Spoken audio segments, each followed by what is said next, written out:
Hi everybody, welcome back to my channel, or welcome to my channel. My name is Anna. I'm a clinical psychology doctoral candidate, and I make videos about real-life applications to psychology. So if this is something you want to see more of, please hit like and subscribe. Today we're talking about how to support someone without enabling them. So first, I guess it merits a discussion. At what point should you worry about enabling someone? Enabling is a concept usually associated with substance abuse, like when someone is enabling an addiction in their loved one, but it can really apply in any number of mental illnesses or problems. Depression, like if someone is excusing unreliable or angry behavior. Anxiety, if someone is reinforcing their avoidance of triggers. Personality disorders, like if someone is excusing socially unacceptable behavior or refusing to set boundaries with someone, and so on and so forth. So the first step in how to support someone without enabling them,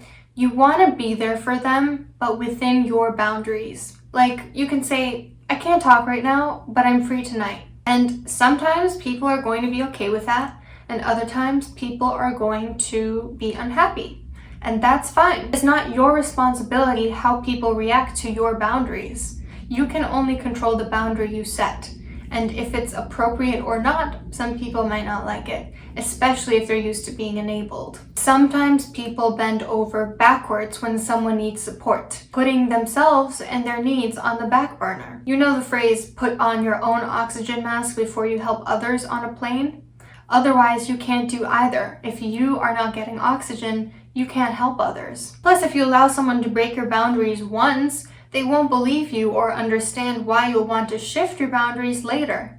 It's like if I tell a client, okay, I'll make an exception and see you at 8, even though I don't work at 8, the next time they say, hey, can I see you at 8? I have to answer the question, why did I allow them to do that in the first place if it wasn't an option for them? You know, we hear a lot about caregiver fatigue, compassion fatigue, overload when you're taking care of others, but not yourself. And that is a major risk when enabling someone is in question. So you want to be there for them, but only while taking care of yourself first. Something else that's important. Be honest when you think they're wrong. Don't be afraid to challenge them. It's a beginner therapist mistake too, validating clients when you should be challenging them. Like, if a client makes, let's say, a homophobic remark, it's not okay to completely let it slide. In the early stages, maybe you just make a note of it, plant a little seedling of doubt in them, but past a certain point, you have to acknowledge these things. It's the same with loved ones who are struggling. If they say, no one loves me, instead of saying, wow, it really sounds like you feel unloved, you can say, well, then how do you explain that I'm here right now? Obviously someone loves you. Another example is, I get why you're angry, but can you see why your mom would be concerned about you not answering your phone for 2 days? Or even another example, don't let someone just stay in bed all day when they should be looking for jobs. Push them to reach their goals. The most supportive people are those who can tell you the truth even when it's not what you want to hear. Enablers are not doing you a service when they're being dishonest by tiptoeing around your feelings. That's not going to help you. Sometimes you need a cold splash of water to the face to say, hey, you're wrong about this. Tip number 3-ish, I believe. Validate them, but then take a solution-focused stance. Validation is fine and dandy, but it's not enough to affect change. Unless you ask a humanistic existential psychologist who will say that validation actually is the mode of change, and that's perfectly fine. It's just not how I personally view things. A lot of people think that just letting someone vent and telling them that they're right or it's not fair or you see where they're coming from is enough for the issue to resolve. Validating others is very important, but it is not enough, in my opinion. I have known people who spent an entire hour just validating someone in need.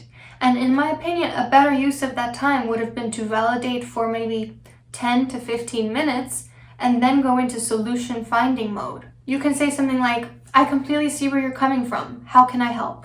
Or, okay, so let's make a plan. What's the first thing you need to do to make this happen? Another tip, ignore bad behavior instead of rewarding it. Lots of people respond to bad behavior by punishing it or rewarding it. And sometimes the punishment, what they think is a punishment, is actually also a reward. So for example, if someone has an angry outburst, some people will yell, others will try to butter them up. The correct solution is really neither. Ideally, you set a boundary in that moment, but you also ignore the bad behavior to extinguish it.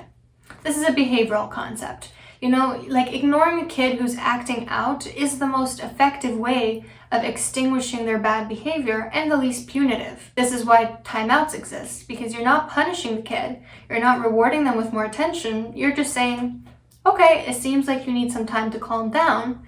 Why don't you go to your timeout room? You're teaching someone that this kind of behavior does not cause a reaction. Because often when the issue of enabling comes up, even a bad reaction is a desired reaction because it's attention. So instead of rewarding a behavior, simply ignore it. Like if someone's going on, let's say, a narcissistic tangent at the dinner table, simply act like they aren't doing so. Continue the conversation with the other family members. But you should also know when to set boundaries, because you can set a boundary and ignore a behavior at the same time.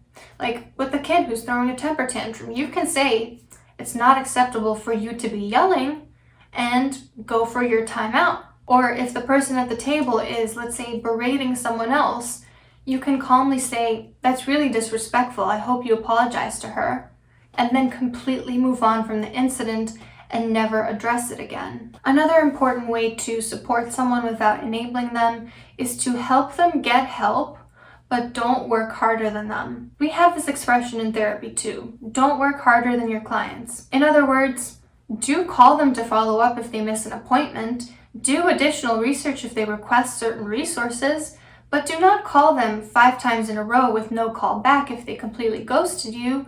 Do not try to convince someone to come to therapy if they don't want to be there. It's the same thing in the non-therapeutic relationship.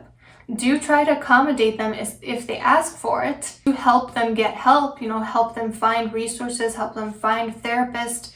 Do be there for them when you can, but don't try to help them when they've made it clear they don't want your help. Don't try to force them to get help if they don't want it. Don't give them endless support when they've taken advantage of it again and again. Another tip is do hold people accountable for their actions and don't make excuses. A lot of times people at risk of being enabled use their issues as a crutch or as an excuse.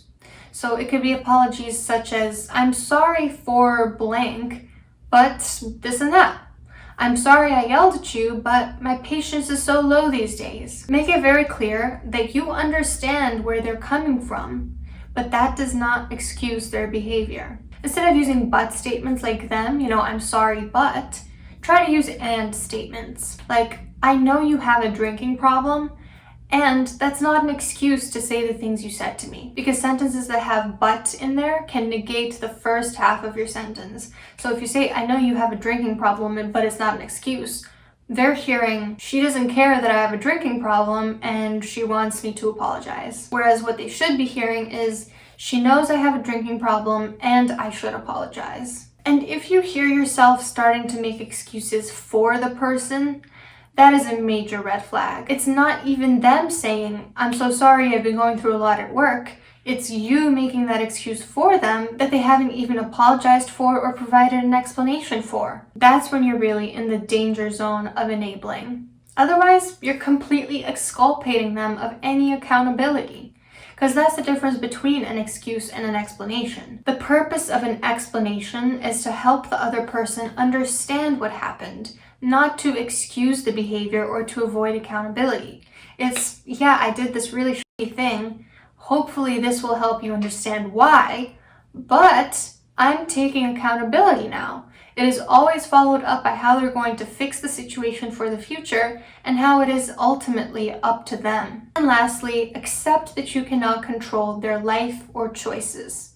Do what is in your power and accept anything else. If you feel in your heart that you've done enough for this person, based on your closeness, availability, and your desire to help them, let go of any guilt about not being able to help more. We learn this very well in therapy. As long as you're doing the best possible job in the therapy room, you cannot force or convince someone to leave a toxic relationship, stop using a substance, get motivated to achieve their goals. and so on. You do what you can, but you accept that this is ultimately not your responsibility. I'm of the mindset that we should, at the very least, do no harm in this world. And since no harm is not possible, do as much good as you can to even it out. But you are in no way obligated to fix someone else's life, especially for women these days. We're forced into a therapist role in our personal lives a lot. Even men, I've seen screenshots of men on dating apps flat out saying, "I'm looking for a therapist." This is not your job. This job is extremely taxing. If you feel like you're someone else's therapist, you should disengage and take a step back. It won't be good for you, and it won't be good for them. I hope these tips were helpful. If anyone has any other ideas for how to support someone without enabling them, or if you've tried any of these, write it down in the comments below. Don't forget to hit like and subscribe if you aren't already, and I hope you have a great day.